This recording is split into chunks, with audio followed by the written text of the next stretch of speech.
You know, and you said something that really struck a chord with me, you know, arguing over silly things. So I tell my clients the story of Aunt Millie's teapot.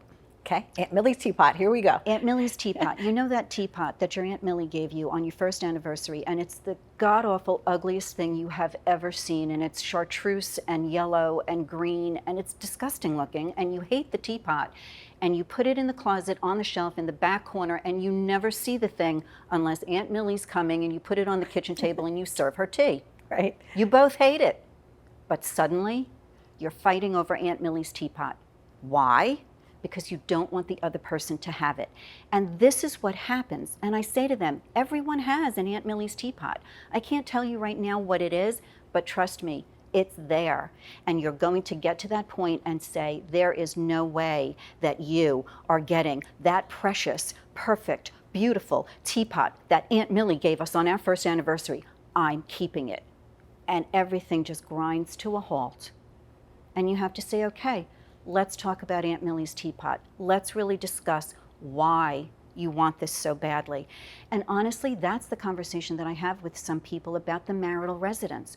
Why do you want to hold on to this thing that may be an albatross around your neck? Do you understand that while people are married and they sell a marital residence, they get a $500,000 tax exemption on the capital gains?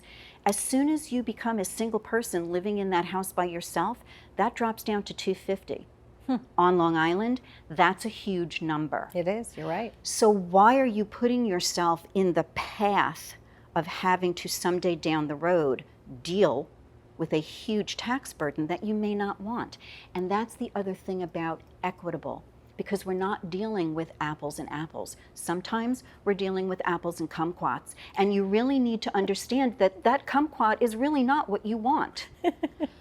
Because it's got a lot of things. I don't mean to laugh, but I know that you know what you're doing, and I love that about you. You know, I try to talk to people in words that they can understand and make it less frightening, because it is very scary to walk down that path alone without someone telling you, please, believe me, trust me, I've got your back.